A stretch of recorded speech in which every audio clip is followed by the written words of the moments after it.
오늘의 전국을 키워드로 짚어보겠습니다. 김종혁 국민의힘 비상대책위원 그리고 김준일 뉴스톱 수석 에디터 두 분 나오셨습니다. 어서 오세요. 안녕하십니까? 안녕하세요. 어서 오십시오. 자, 오늘 첫 번째 키워드 뭡니까? 네, 이재명 대표 얘기부터 해보겠습니다. 함께 보시죠.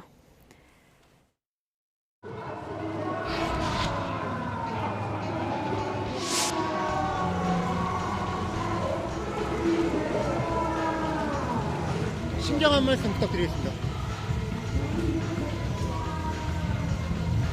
왜 떨어요? 왜 떨어요? 국민 여러분, 오늘 이 현장을 기억해 주십시오. 오늘 이곳은 윤석열 검사 독재 정권이 법치주의를 헌정 질서를 파괴한 현장입니다.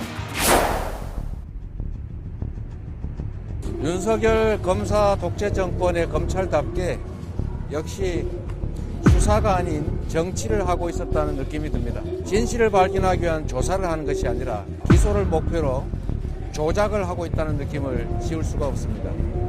굳이 추가 소환을 하기 위해서 시간을 끌고 했던 질문 또 하고 제시한 자료 또 제시하고 기소를 지연하는 이런 행위야말로 국가 권력을 사유화하는 아주 잘못된 행동이라는 생각이 듭니다. 하지 마시죠. 하지 마시죠. 하나만 여쭤볼게요.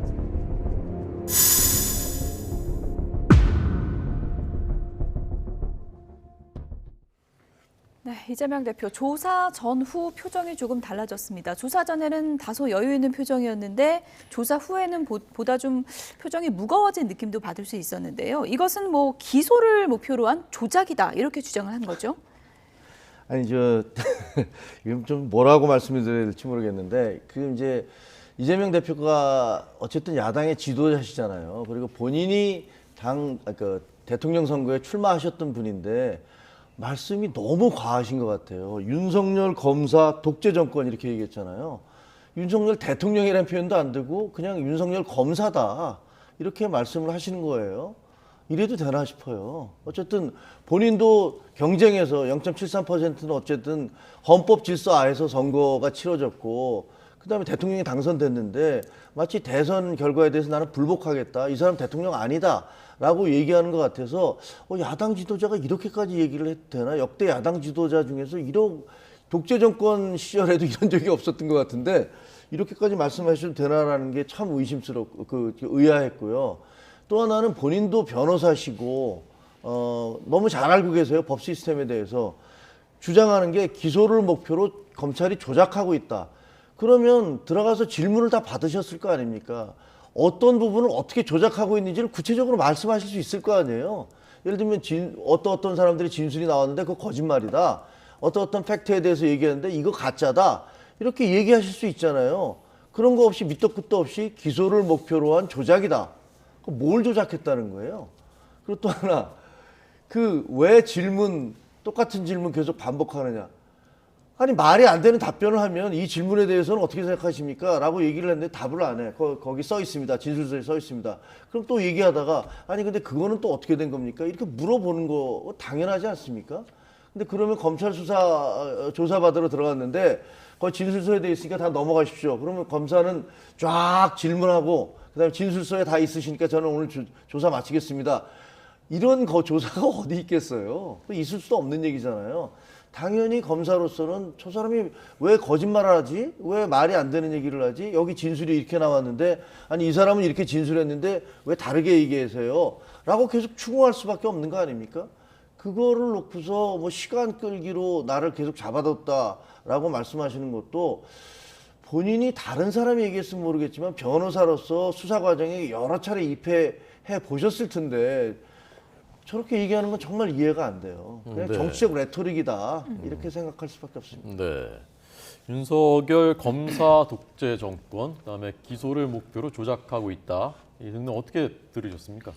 뭐 김종혁 위원께서 말씀하셨다시피 정치적 수사다라고 이제 뭐 말씀을 드리겠습니다. 그러니까 예전에 문재인 정부 때 그때 이제 자유한국당, 그 뭐 국민의힘 이런 데서 문재인 독재 정권이다 맨날 그렇게 얘기를 했어요. 근데 사실 우리가 독재 정권의 정의라는 것들이 이제 다 있는데 그거는 어떤 비유적인 거잖아요. 이것도 검찰에 의해서 검사들이 요지에 앉아서 이런 뭐 굉장히 많은 일들을 하는 거를 이제 검사 독재 정권이라고 한 것 같습니다. 그리고 그러니까 이재명 대표의 입장은 그런 거죠. 그러니까 피의 사실 공표가 지속적으로 언론을 통해서 됐다라는 거고 핵심적인 어떤 뭐 혐의들이 이를테면 정치 자금을 수수를 했다라는 건데 실제 그거에 대해서는 지금까지 엄청나게 검찰이 요란하게 했지만은 이건 밝혀내지 못했다라는 거예요. 그게 뭐 증거가 있었으면 이미 뭐 특정 언론에 이미 나왔겠죠. 그러니까 그런 것들이 없이 그러면은 이제 배임만 가지고 한다라는 거 이런 것들이 상당히 불편하게 느껴졌을 수는 있습니다. 그래서 뭐 이거에 대해서 좀 정치적인 수사들을 다 빼놓고 좀 보면은 쉽게 얘기를 하면은 이제 공은 이제 곧 이제 기소를 할 테고 공은 곧 이제 판사 재판관한테 넘어가겠다 이렇게 좀 해석을 할 수 있을 것 같아요. 네. 성남 FC 의혹 당시 조사를 받을 때도 검찰에 대한 비판을 쏟아내긴 했지만 정치적 수사가 이번에 한층 더 세졌거든요. 나 여기서 밀리지 않겠다. 그런 의도로 볼 수 있을까요? 그러니까 뭐 이거는 해석하기 나름인 예. 것 같아요. 그러니까 지난번보다는 더 좀 결기가 느껴지는 예. 게 여러 가지 표현이나 이런 것들이 상당히 세졌고 그게 이제 정치적 본인을 둘러싼 정치적 환경의 변화일 수도 있고 아니면은 본인은 검찰이 밝혀낸 게 고작 이거야? 난 자신 있어. 이거 가지고 나를 기소한다라는 거야. 이런 자신감의 발로일 수도 있을 것 같아요. 말씀드렸듯이 굉장히 오랫동안 정진상, 김용 해가지고 거기를 연결고리로 해가지고 정치적 공동체라고 이름을 묶어가지고 정치 자금을 받아서 그걸 쓴 것처럼 그동안 검찰에서 계속 흘려왔는데 예. 그거에 대해서는 지금 거의 내용이 없다라는 거잖아요. 그건 자백하라. 사실 그러니까 검사는 계속 뭐 물을 수밖에 없습니다. 검사라는 거예요. 근데 사실은 검사가 물증을 가지고 이렇게 하는 게 아니라 계속 이거는 자백하라 이런 식으로 질문을 했다라는 거에 이제 이재명 대표는 상당히 이게 뭐 조작이다라고 이제 뭐 느낌을 받았을 수는 있는데 저는 조작이라는 느낌보다는 무리한 수사를 하고 있다라는 거를 조작이라는 표현으로 쓴 것 같아요. 예. 네. 그 부분에 대해서 저희가 조금 전에 그 법률적인 문제 그 했었던 때 나온 내용이기 때문에 한 번 더 여쭤보겠습니다. 그 뇌물 사건은 대부분 물증은 없다. 그래서 관련자들의 진술이 일치한다는 게 이제 재판부가 받아들이면 그걸 이제 받아들이는 경우가 많다라는 게 아까 이제 법률가의 말씀이었고 이번에 지금 정민용, 유동규, 나우묵 이들의 이제 증언이 이재명 대표 측 대표의 지분에 대해서 일치하고 있다. 그 부분은 어떻게 생각하십니까? 그러니까 그거는 이제 재판관이 이제 판단해야 될 문제예요. 진술의 일관성이 있느냐 없느냐가 되게 중요하잖아요. 예를 들면 한명숙 예전에 총리 같은 경우에는 그 뇌물이 인정이 됐어요.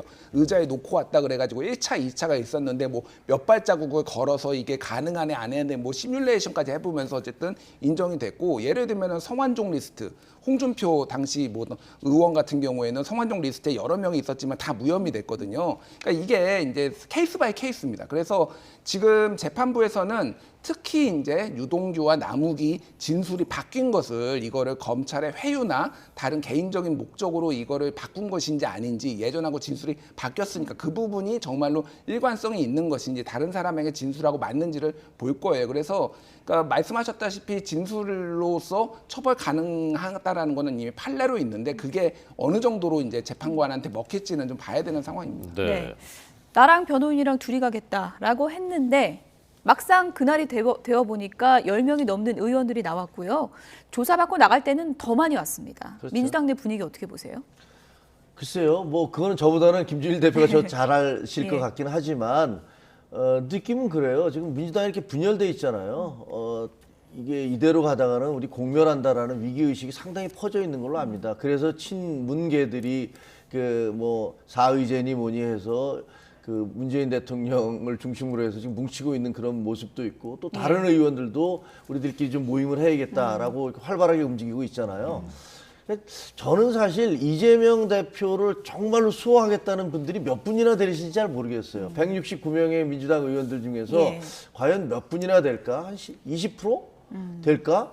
지금 한 20명 정도 나오셨는데 이제 예. 처음에 나올 때가 아니고 이제 끝날 때쯤 되면 이제 인사치레를 하기 위해서 오신 분들도 있을 것 같기 때문에 실제로 조금 더 이제 스모킹 건이라고 얘기하는 좀 더 구체적인 증거가 드러나고 기소 공소장 내용들이 공개되고 그랬을 때 과연 앞장서서 우리는 뭐 지금 정청래 의원처럼 내가 이재명이다 뭐 이렇게 주장하면서 감싸실 분들이 과연 얼마나 되실까? 그리 많지 않을 것이다. 뭐 그런 생각이 듭니다. 그래서 네. 나온 것 자체에 대해서는 큰 의미 부여하지 않습니다. 네. 민주당이 이제 서울에서 이 문제 관련해서 국민 보고 대회 열겠다. 기자들이 이게 장외 투쟁으로 봐도 되느냐라고 하니까 뭐 그렇게 볼 수 있다라고 했던데 어떤 전략, 어떤 의도라고 보시는지 또 적절하다고 보시는지요?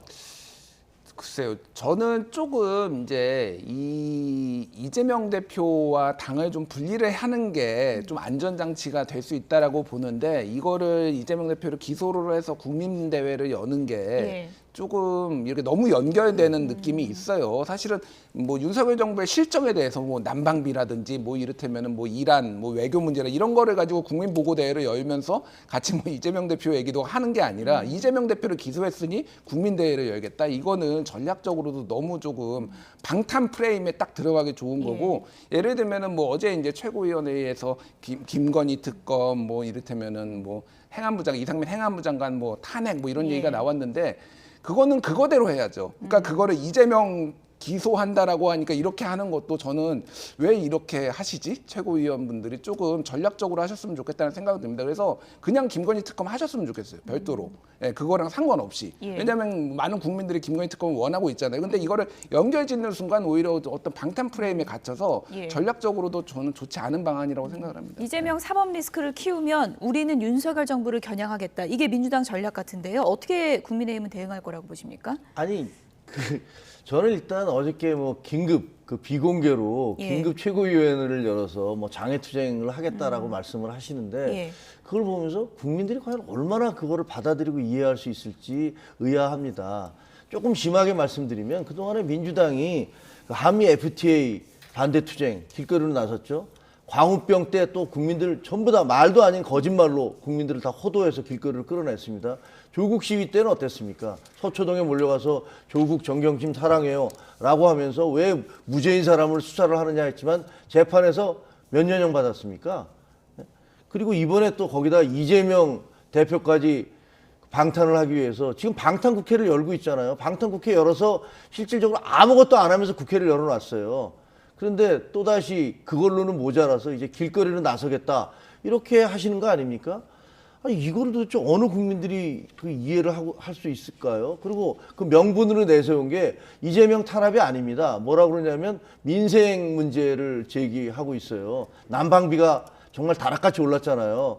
그 부분에 대해서 그 공격을 하고 계신데 정말 그걸 보면 기가 막힌 게 아니 우크라이나하고 러시아하고 전쟁을 해서 이 전쟁이 이렇게 길어지면서 국제적인 자원의 그 공급망이 그 교란됐잖아요. 무너졌잖아요. 그게 윤석열 정부 탓입니까? 아니면 그 기후 변화로 인해서 이렇게 갑작스럽게 커다란 한파가 몰려와서 강추위가 계속되고 있는 게 그게 윤석열 정부의 탓입니까? 지난번에 그 가스 요금이 계속 오를 때 남방가스공사가 8차례나 가스 요금을 올려주세요 했더니 문재인 정부가 다 거절했습니다. 그러다가 선거가 끝나고 난 다음에 작년 4월 달에 좀 올렸어요. 심지어는 깎기까지 했었어요. 그렇게 해놨는데 이제 와서 그 책임을 다 현 정부에다 떠넘기면서 민생 때문에 시위를 길거리로 사람들을 끌어내겠다? 이게 논리적으로 말이 되나요? 네. 자, 그동안에 저간의 경험으로 볼 때 이제 전국 대담에서 우크라이나 얘기가 나오기 시작하면 이제 그 좀 정리할 때가 됐다 이거거든요. 자, 길게 얘기하셨으니까 짧게 이 반박 듣고 다음으로 넘어가겠습니다. 아니, 그러니까 부동산 문재인 정부 때 부동산 가격 굉장히 올랐잖아요. 네. 가장 근본적인 원인은 전 세계 유동성이 커져서 그게 부동산이 전 세계가 오른 거거든요. 결국은 그 정권이 책임을 지는 겁니다. 예전에도 말씀드렸지만 성수대교 무너지면 그 관리 못했다고 전두환 노태우 탓할 겁니까? 그거를 이제 면피를 하겠다고 하는 건데 우크라이나 전쟁 지난해 2월에 벌어졌고 계속 오르고 있었으면 그 이후에 대책을 내놔야 될 거 아니에요. 그게 천재지변이다 뭐 이런 식으로 말씀하시면은 무책임하다라고 이제 말씀드릴 수밖에 없는 거죠. 아니, 비판은 좋은데 예. 그게 국민들을 길거리로 끄집어낼 그런 대상이 되느냐 이런 말씀입니다. 예.